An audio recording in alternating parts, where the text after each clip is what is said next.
сайхан болсон. Бидний одоо анх ажилд ороод хийж байхад бол бидний хэмжих байдгаар тэгэхэд модон бизирк гэдэг нь одоо темагийн 3 шиг модыг хадаад тэргээрээ одоо алсыг харж одоо өндөр намын тааруулдаг ийм багжуулаа. За тэгээд одоо юмнуудаа хоорондохын цаг дандаа урт метрээр хэмжиж ийм багжаар бол анх ажиллаа эхэлдэг байлаа. Одоо гэтэл одоо диагилит нэвлэргээл бүр сүүлийн үеийн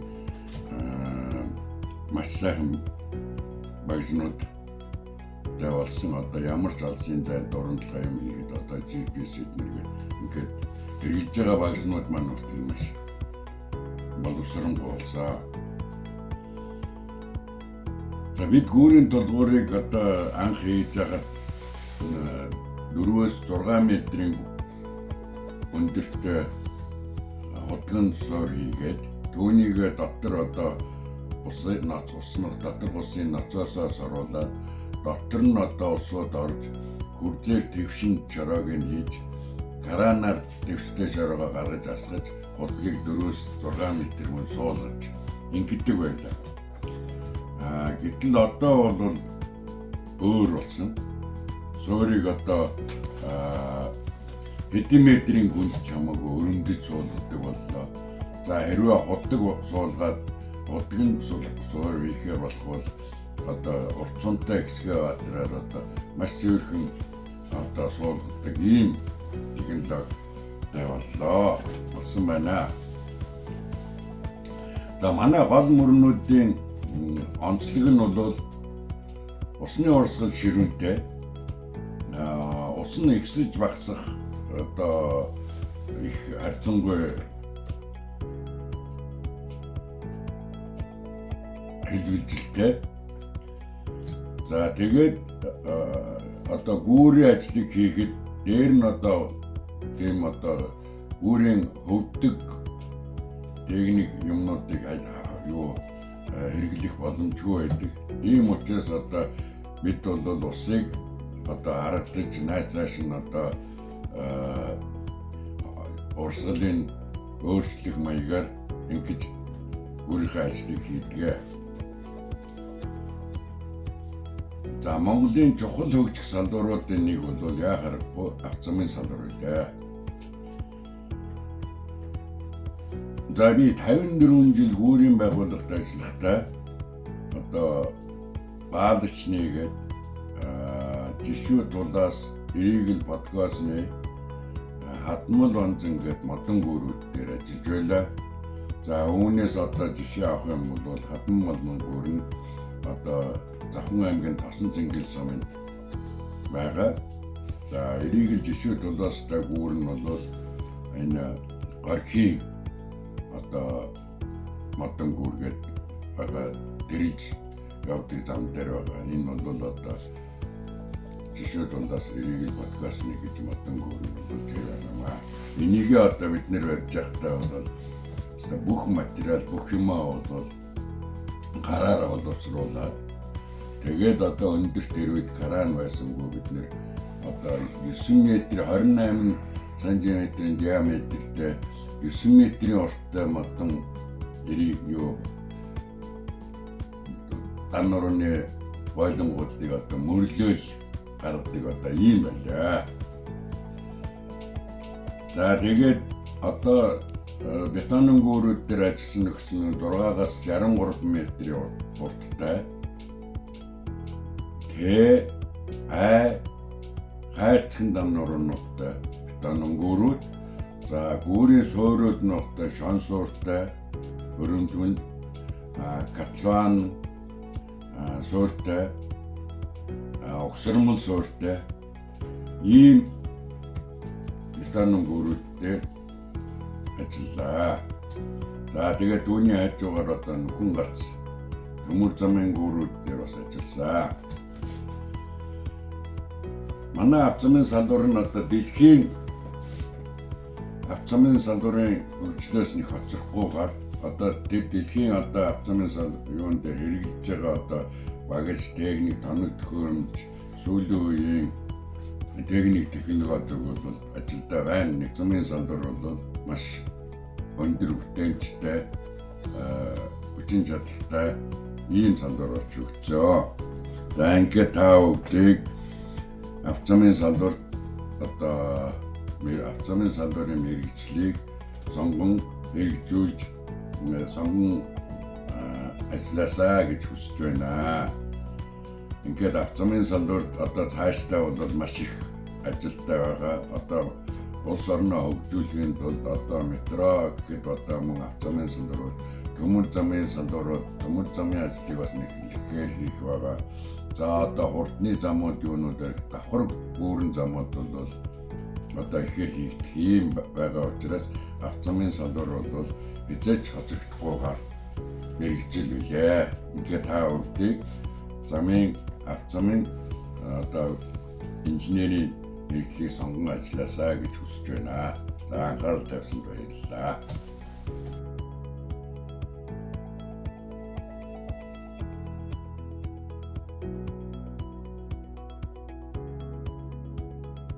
За сайн байцгаана уу?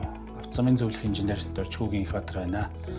Та бүхэндээ Монгол Улсад автозамын салбар шөгжсөний 95 жилийн баярын мэндийг хүргье. Автозамын инженерүүд маань Монгол улсынхаа автозамын сүлжээг өргөжүүлэхийн зэрэгцээ төмөр зам, нисэх хуудал зэрэг бүтээн байгуулалтад идэвхжүүлэн оролцож байна. Мөн удахгүй эхлэх метроны байгууллага ажилд мөн онлайлан оролцох нь дамжиггүй. Энэний бие 5 хашин сухай чиглэлийн 240 км төмөр замын барилга устдыг хариуцсан ажилласны хувьд санал бодлоо хуваалцъя гэж бодлоо. Засгийн газараас хэрэгжүүлсэн зүүн баян 5 толгой хашин сухайд ханги мандлын төмөр замын төслүүдэд манай автозамын инженерүүд идэвхтэй оролцсон. За төмөр зам маань доод бүтц, дээд бүтц гэсэн хоёр үндсэн бүтцээс бүрддэг. Доод бүтц нь манай автозамтай адил далан, ухамлын ажил, гүүр, хоолойн ажлуудаас бүрддэг. Тэгэхээр дээрх төслүүдэд төмөр замын зураг ажлыг гүйцэтгэхээс эхлүүлээд төмөр замыг барих явцад талбай инженер, материалын инженер, хэмжилтийн инженер, мөн барилгын ажлыг хяналтын инженер зэрэг бүхий л үе шатуудад автозамын инженерүүд маань маш өндөр оролцоотой оролцож тухайн ажлуудаа амжилттай дуусгасан байт юм аа. За энэ төсөл маань 2014 онд зогсолт хийснээс хойш 6 жилийн дараа манай баг 2019 онд хүлээж аваад 20-оос барилга хөстэй ажиллаа эхлүүлсэн байна. Тэгээд энэ өнгөрсөн зогсолт хийсэн 6 жилийн хугацаанд бас 2015-18 онуудын үеэр маш хэмжээний эвдрэлд орсон. Тэгээд одоо яг энэ бидний алхаж байгаа энэ 17-оос 29 зүгийн хоорондох энэ ухмал дээр бол бүр ухмал нь усаар дүүрээд усны шувууд сэлж исэн тийм тохиолдол гарч ирсэн юм байна лээ. Тэгээд бид энэ төслийг хүлээж аваад тухайн нийт 240 км замынхаа дагууд тараасыг бүтэн шалгаад хаана ямар эвдрэл гарсан. Ер нь бол маш хэмжээний эвдрэл, ухамлал дээр ч эвдрэл гарсан, далан хиймэл байгууламжуудад нэлээд эвдрэлүүд гарсан байсан. Тэгээд энэтэй холбогдуулаад цаашид тухайн замаа усны аюулаас хамгаалах, ижүүр хамгаалахын тулд шинээр төлөлт хийсэн. Тэгээд аливаа юм хоёр талтай байдаг. Тэгээд энэ урт хугацаанд төсөл маань гацсан ч гэсэн нөгөө талдаа бас энэ 6 жилийн хугацаанд өмнө Самсунгийн үед баригдсан автозамын энэ төмөр замыг хаана нь одоо төлөлтөнд дутуу байсан байна те. Хаана нь хоолой нь хаягдсан байсан байна. Хаана хоолой нь багтсан, хэмжээнд багтсан гэдэр гэдгийг бүгдийг одоо нэгсэндээ сайхан онцлоод өгсөн. Тэгээ энэ дээр үндэслээд бид нэр шинээр уснаас хамгаалах төлөлт хийж бас нэлээ 14 орчим тэрбум төгрөгийн зардал, нэмэлт зардал гаргаж 4 ухамлал дээр одоо энэ 6-аас 9, 17-оос 21, 95, 108 гээд 105 гээд 5 цаг дээр үндсэндээ ухамлын ийм шин төлөлт хийж өгч хамгаалтын шуудуу тэгээд хажуу налуугийн чулуун бэхлэгээр хийх, дээрэс нь ухамлал дээр хамгаалтын далангийн яроолоор бас хамгаалтын далан хийх За энэ хэсгээр бүр 5.1 км цэцэн уулын шуудуу нэртэй уснаас хамгаалах ийм төлөвлөлтүүдийг хийж өгсөн. Тэгээд эднэрийг бид нэр 20 оны хавар эхлүүлээд 20 онд багтаагаад нэмэлт уснаас хамгаалах төлөвлөлтүүдийн ажлуудыг хийж дуусгасан. За тэгээд өнөөдөр бол 2022 он болсон байна. За 20 он өөрөө 21 он бол нэлээд бас говьд бустай бороотой үертэй юм жилүүд байсан. Тэгээд бидний энэ ажлууд зургийн дагуу хийж дууссаны дараа бол нэлээд хэдэн удаагийн үеэр одоо энэ ухамл байна, далан байна, гүүр хоолоонууд дээр бидний хийсэн бэлтгэний ажлууд, ус залах, зайлуулах сувгшуудуу, далангийн ажлууд бол үүргээ маш сайн гүйцэтгэж чад. Зурагт сайн зурагдсан гэдэг нь батлагдсан зургийн дагуу бид нар ажил дээр талбай дээр бас ажиллаа. Сайн хийсний үр дүнд бол энэ манай 240 км татсан тараас маань уснаас бол бүрэн хамгаалагдсан гэж хэлж болохоор тэр нь ч өнгөрсөн 4 нэмний хэлсэн үе усны үед бол ямар ч асуудалгүй ажил маань бүтэн үлдэж чадсан. Эрэндээс харахад авцмын инженер маань нэлээд өргөн цар хүрээний мэдлэг эзэмшсэн хүмүүс байдгийг хэлье. Тэгээд бидний ирээдүйн болсон дүү нартаа замын инженер хэмээх энэ сайхан мэргэжлийг сонгож эзэмшихийг уриалж байна.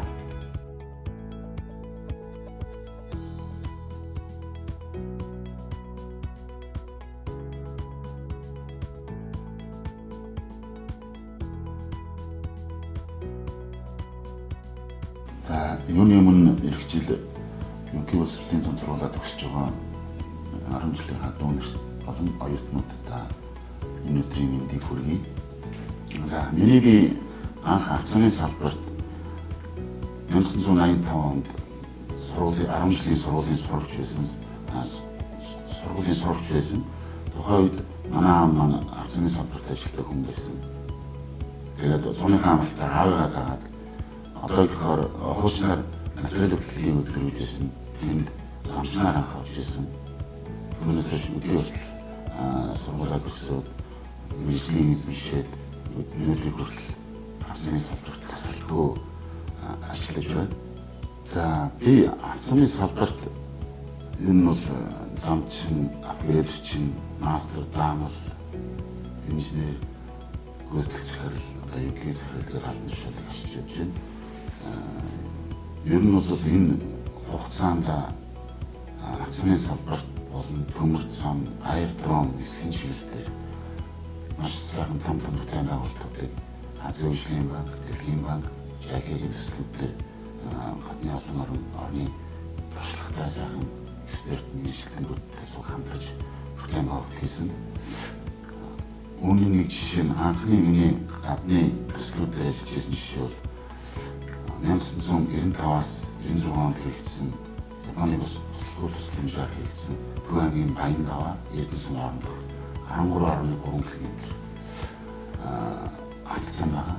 Энэ зам юугаараа онцлоггүй гэхээр тухайн үед гаднаас нь Оросын эдийн шилжсэн тухайн үеийн зам дээр баярын эзэмсэн шулуулт гэдэг Монгол Улсын төлөвлөсгөөс гарсан материалыг ашиглан үүсгэсэн. Энэ зам маань одоо 27 жил болж үндсэндээ бол бага хэмжээний мэдээж төлөвлөлт гарсан. Томоохон хэмжээний засвар эвдрэл гараагүй гэдгээр маш их онцлог зам.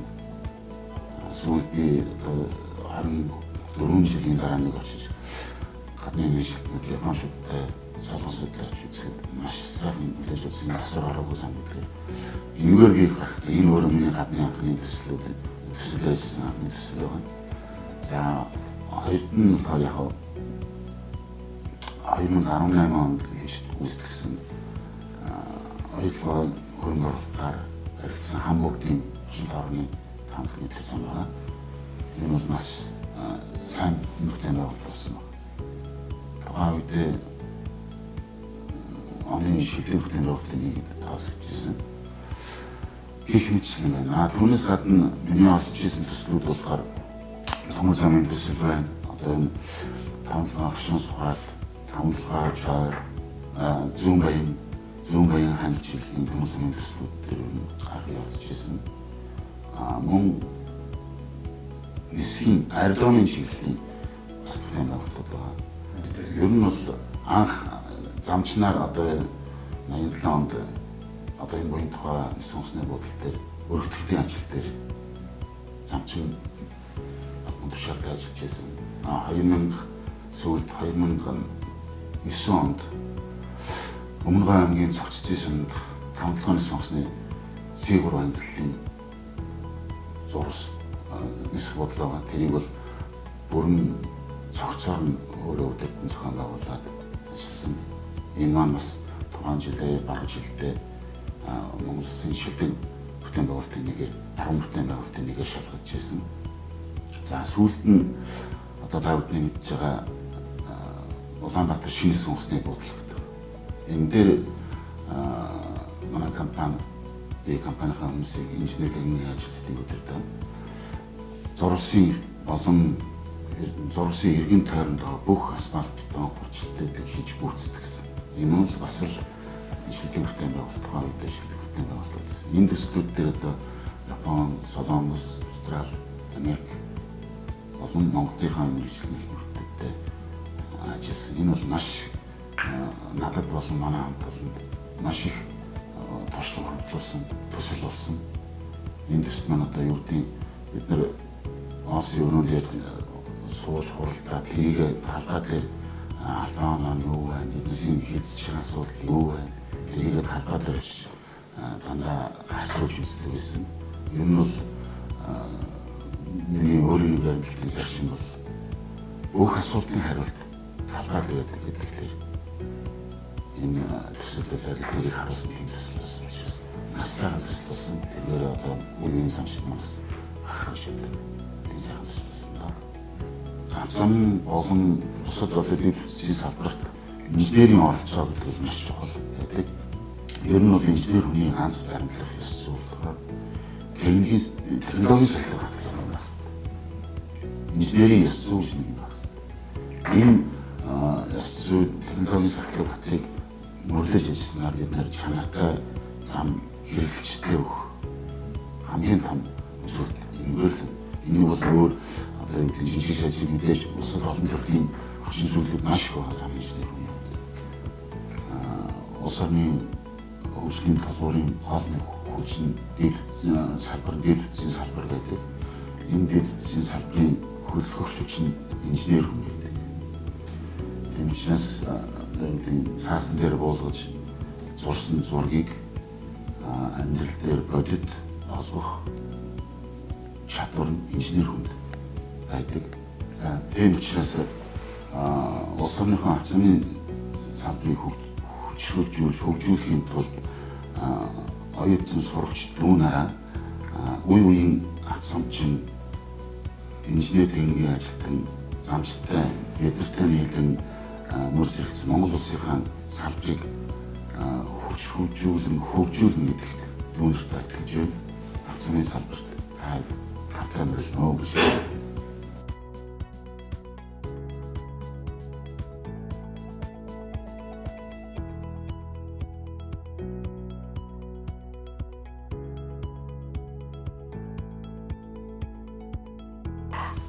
Намайг Орчин хотын оюун тонголоо гэдэг авто замын инженер мэргэжилтэй мэргэжсэн инженер. Энэ авто замын салбарт одоо 26 дахь жилээ ажиллаж байна. Яг нь авто замын инженер бол миний 2 дахь мэргэжил. Компьютер техник менежментийн сургуулийн програм хангамж инженерийг төгсөөд Дархан Эрдэнэтийн авто замын төслийн 184 км авто зам дээр Зүрх компанид ажилласан. Миний ажлын анхны гараа байгаа.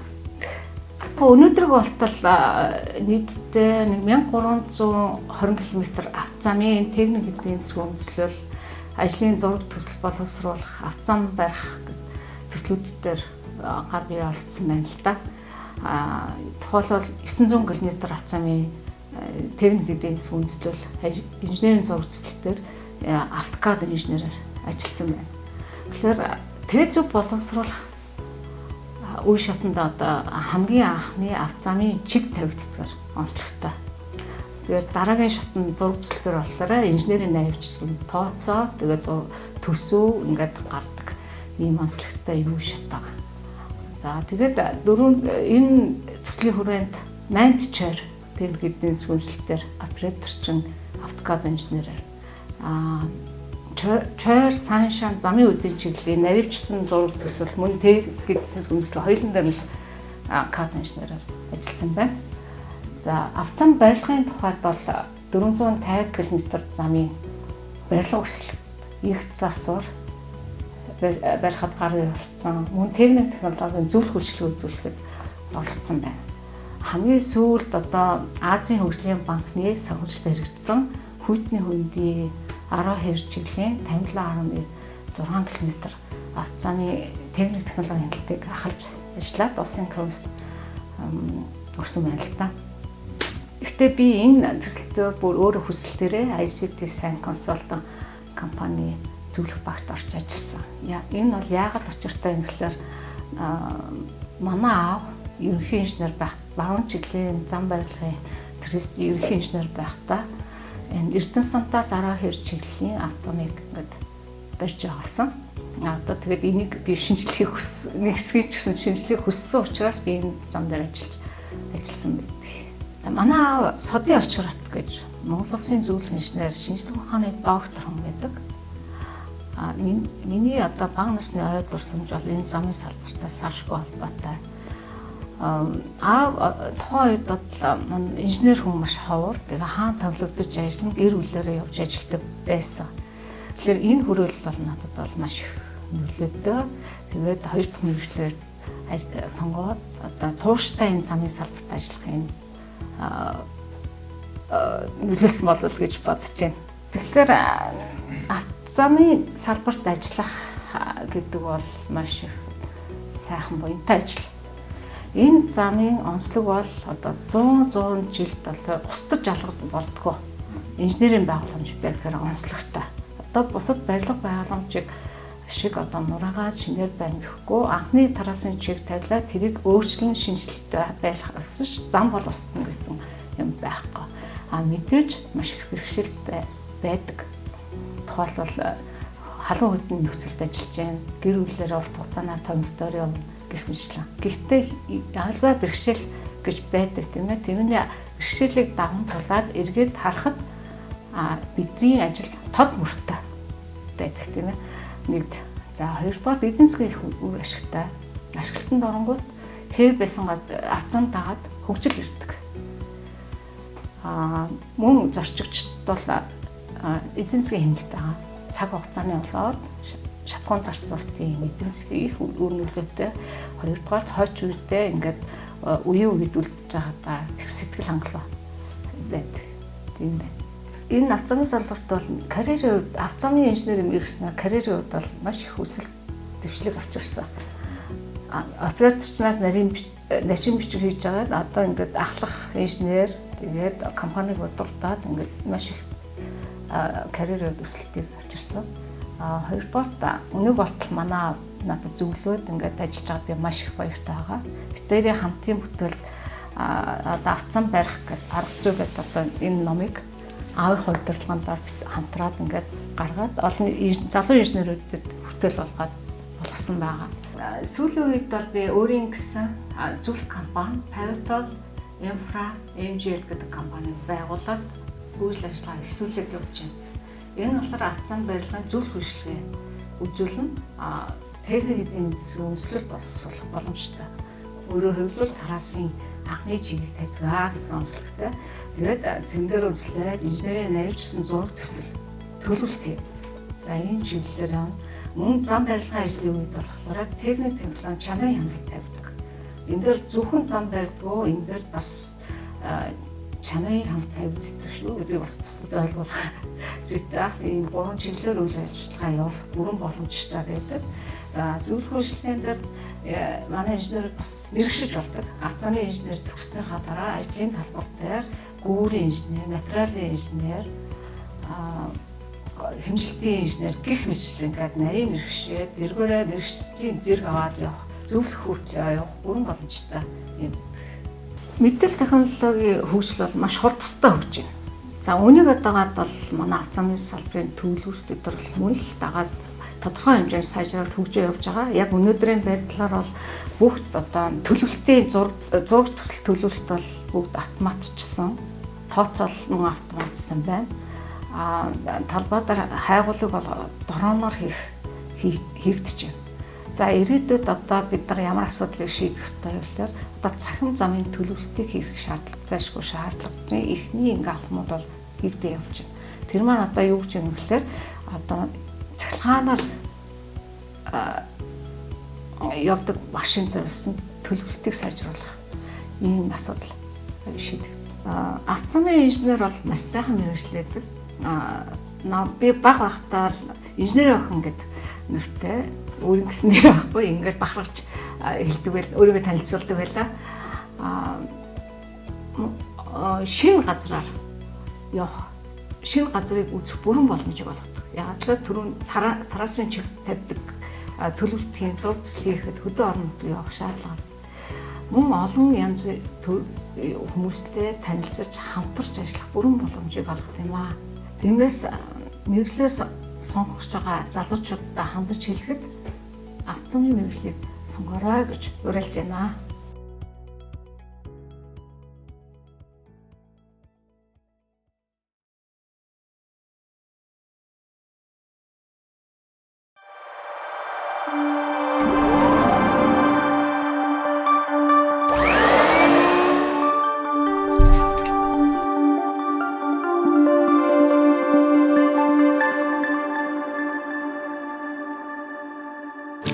Монгол улсын ирээдүй болсон залуучууд та бүхэндээ энэ өдрийн мэнд хүргэе. Монгол улсын хөгжилд томоохон хувь нэмэр оруулдаг зам харилцааны салбарын инженерүүдийг шинжилгээ ухааны технологийн сургуульд бэлтдэв.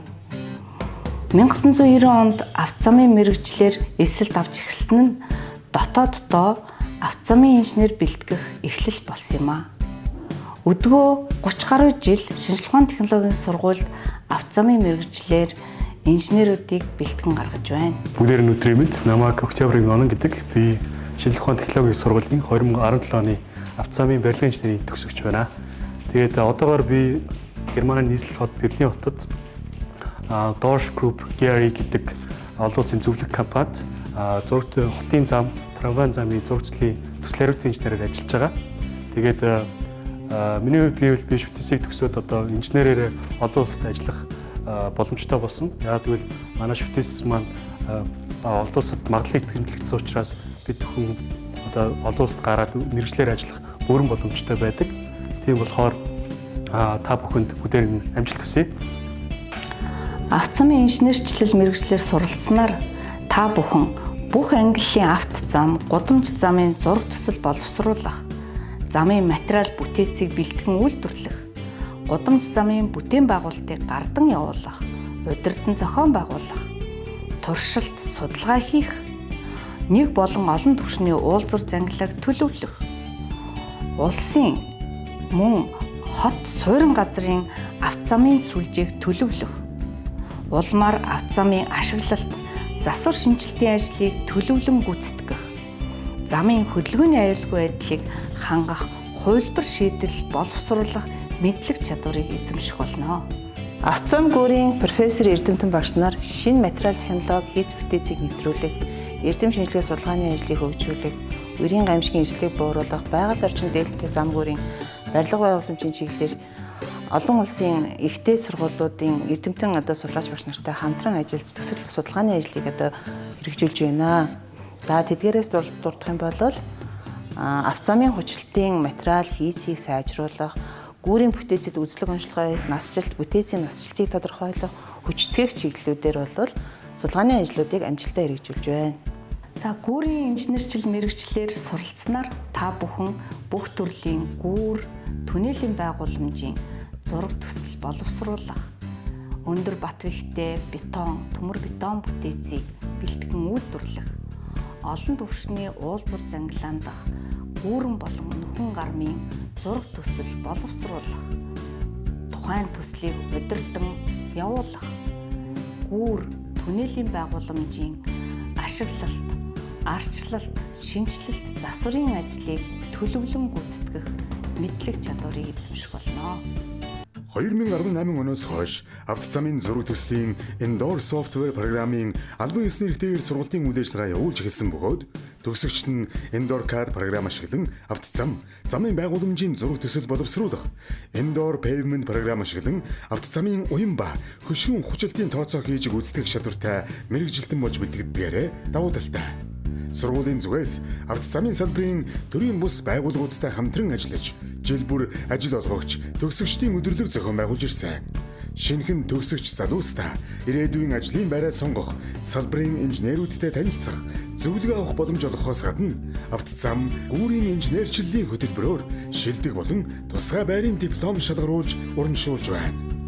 Оюутан суралцагчид нь үеийн залуусаа манлайлан сурлага, урлаг спортын өндөр амжилт гаргаж байна. Ойрын ирээдүйд шинжилгээний технологийн сургууль нь метро, төмөр замын барилгын инженер мэргэжлэр сургалт явуулахаар бэлтгэл ажлаа эхлүүлээд байна. Энэ мэргэжлэр төгсснөөр та метро, төмөр замын томоохон бүтээн байгуулалтанд оролцохоос гадна хот хоорондын болон хот доторх хөнгөн галт тэрэгний зам, гүүрийн бүтээн байгуулалтанд ажиллах боломжтой юм аа. Автозам, гүүрийн эрдэмтэн багш нар бид эх орныхоо өнцөг болон бүртгүүрч ажиллах, бүтээн байгуулалтын их үүсэд гар бие оролцох, Монгол улсын хөгжилд үнэтэй хувь нэмэр оруулах, зөв төлөвшөлтөй ирээдүйн инженерүүд, удирдагчдыг бэлтгэн гаргах зорилго тавин ажиллаж байна. Ирээдүйн эзэд залуучууд та бүхэн автозам, гүүрийн мэргэжлийг эзэмшин Монгол улсынхаа хөгжилд үнэтэй хувь нэмэр оруулахыг уриалж байна.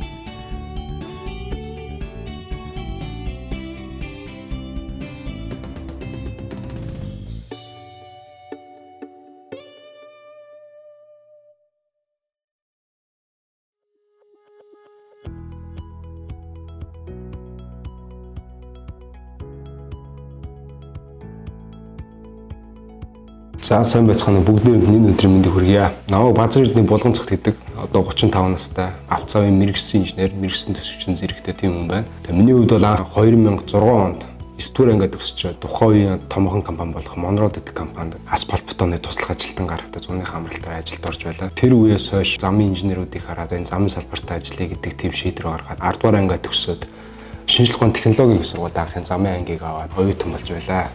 Оюутан болсон хугацаанд зуныхаа амралтыг бол алгасаагүй замын салбартаа зундаа ажиллаж сургуулийнхаа төлбөрийг олдог байлаа. Практик туршлагч бас давхар хөрөмтлүүлдэг байсан. Тэгээ Монрод компанид бол би 2006-аас 2011 оны хүртэл нийт бараг 300-аад км автозамд талбайн туслах ажилтан, даамал, техникч, инженер гэсэн албан тушаалтайгаар өөрийнхөө хувь нэмрийг оруулаад ажилласан байдаг. 2012-оос 2016 оны үед бол Public Road компанид ерөнхий инженер төслийн удирдагчаар ажиллаж байсан. Энэ компанийн удиржсэн хамгийн том төсөл бол гудамж төслийн хүрээнд хийгдсэн. Өргөө кино театр, хороолын эцсийн урд уулзвар, мөн 100 айлын уулзварыг 4 замын уулзвар болгох гэсэн тийм ажлуудыг бид нэр богино хугацаанд хийж гүйцэтгэжсэн туршлагатай. 2017-оос 2018 оны үед бол SRP Engineer Consulting Mongolia гэдэг компанид хяналтын инженерээр ажиллаж байсан. Тухайн компанид ажиллаж байхдаа бол би Улаанбаатар хөшгөтийн үндэ чиглэлээ Монголын анхны тууш зам дээр хяналтын инженер хийж тухайн төслийг дуусгаж байсан. 2018 онд одоогийн Гоцтех инженерийн компани анх байгуулад сүүлийн 6 жил Улаанбаатар хотынхаа автозамын салбарт өөрийн гэсэн хувь нэмрээ оруулаад явж байна. Манай компани бидний хамт олноороо бахархаа ярих дуртай томоохон төсөл бол Rio Tinto компани хэрэгжүүлсэн парк хамтаа бүтээгдсэн төсөл байдаг. Энэ төсөл төр бол манай компани болон хамгийн анхны хүрцгийг тавьж исэн компани. Энэ төсөл төр бид нар шал өөр зарчмаар, шал өөр стандартаар ажил яаж явагдгийг харсан, маш олон зүйлийг сурсан, маш сайхан төсөл болсон. Олон хүний хөгжүүлмөр бол одоо бодит биелэлээ олцсон, маш гоё цэцэрлэг төрөлн бий болсон байж байна. Аливаа бүтээн байгуулалтын ард харахад бол маш хэцүү байдаг.